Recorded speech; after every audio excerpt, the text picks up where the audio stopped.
say I'm a political entrepreneur and I have some interest in changing the behavior of Exxon Mobile.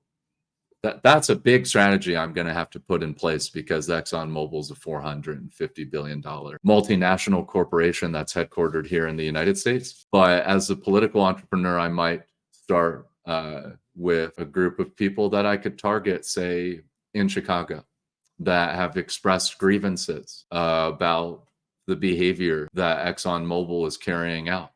Maybe their grievances are that Exxon Mobil is destroying the climate, negatively impacting the ecological environment. What they need to do is they need to drive some sort of buy-in from the public so that they can use the public as the means to bring attention to their political interests, directly or indirectly. But for the political entrepreneur, their objective is to tap into those perceptions and then use the public as an instrument to achieve their ends.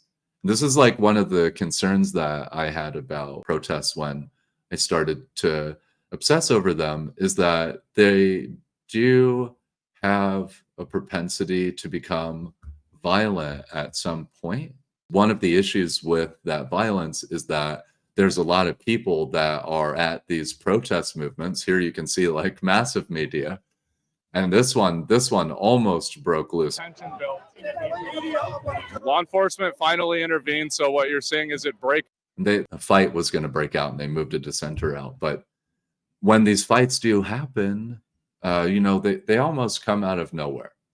And so a lot of people are actually putting their lives and their kind of safety at risk. But a lot of times they don't even know like who mobilized them, because that's obfuscated.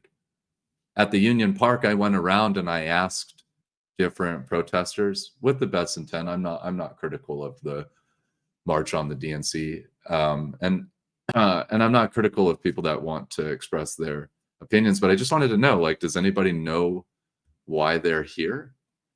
And I started to ask like 10 people with the sign that they're holding, which you see the signs in the video in the background, but the main organization there, USPCN. I asked people, I said, do you know who USPCN is?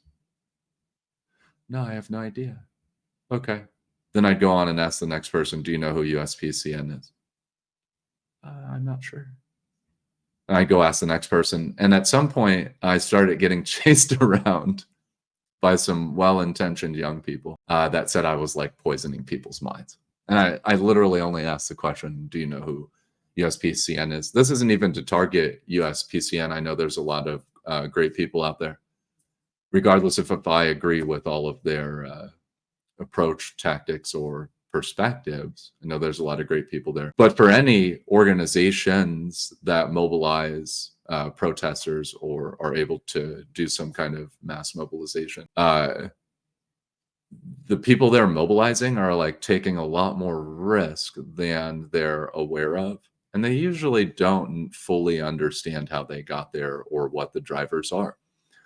So I'm tying this back to why I had to make fun of Barack Obama, Barry Obama, for pandering in like one of the most overt forms of pandering that I've ever seen of any American politician, or what he is now as an American political entrepreneur, because he's out of politics now. Because what you do when you're a political entrepreneur and you're tapping into that grievance structure, is you're actually co-opting the social, cultural, historical narratives, thoughts, feelings, and perceptions. And then you're going to transform those thoughts, feelings, perceptions from that social, cultural, historical perspective into means that mobilize the people that you're targeting.